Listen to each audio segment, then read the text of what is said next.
Hi there, it's Brad Love again, and this is my speech on political correctness.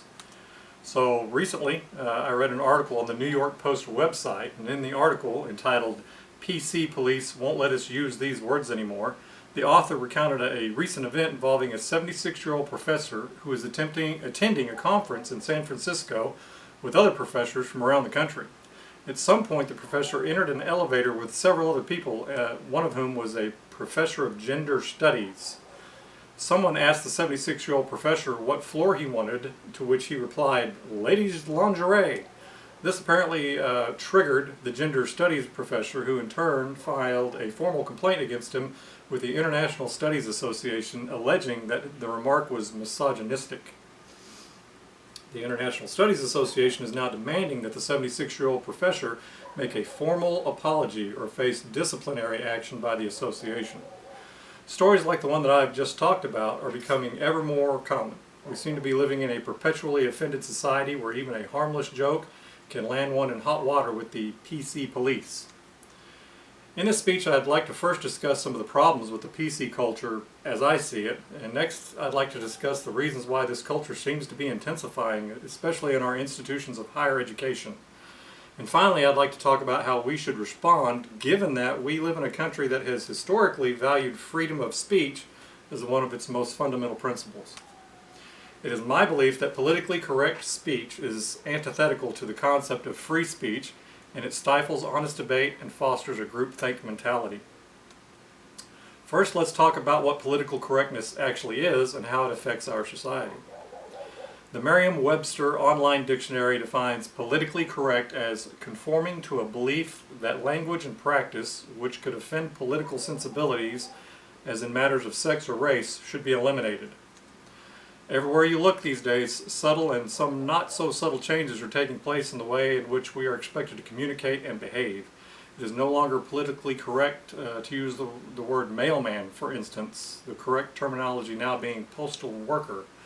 Similarly, the words fireman, policeman, stewardess, many others are no longer considered politically correct because they are seen as a slight to the female gender.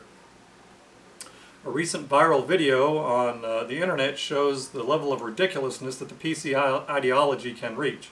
As you watch the video from the Democrat Socialist Convention, you see attendees being scolded for using gender-specific terminology and being encouraged to use jazz hands instead of clapping so as not to create anxiety issues within the group.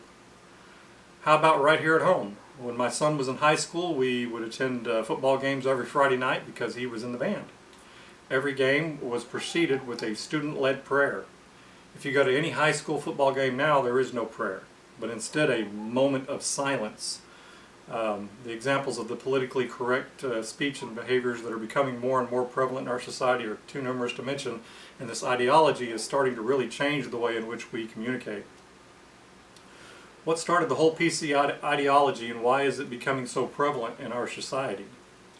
The whole goal of political correctness is intended to ensure that all people are created or treated equally and that no one is in any way offended. This ideology is really a manifestation of the progressive left's desire to create a utopian society where everyone feels valued and respected. While this sounds like a wonderful goal, in reality it is completely unrealistic. We are all imperfect people sharing a planet with a bunch of other imperfect people. Despite our best intentions, our human natures inevitably dictate that we tend to place our own wants, desires, and interests before that of others. In other words, it is almost impossible to go through life and not occasionally or even frequently offend someone else. One of the biggest questions to me concerning the political correctness debate is who decides what is appropriate speech and what is not, and where does it end? Can the government or institutions create a utopian society where policies, mandates, speech codes, or laws? Most societies that have attempted to do this have turned into dystopian communist or socialist hellholes where the government seeks to control your every thought and action, like North Korea, for instance. How do we react to or combat political correctness in the extreme? The First Amendment to our Constitution states that Congress shall make no law respecting the establishment of religion or prohibiting the free exercise thereof or abridging the freedom of speech or of the press, or of the right of the people peaceably to assemble to petition the government for a redress of grievances. The whole political correctness ideology is not consistent with our right as Americans to say what we want and ultimately to believe what we want. The more we give into the PC culture, the more we move away from the concept of free speech and thought. Remember the professor that I discussed earlier that has been ordered to apologize for his ladies' lingerie comment? When asked if he intended to formally apologize for the comment, the professor responded by saying, "If I did apologize, it would show that crazy people like this can intimidate associations, and it will have a chilling effect on everyone."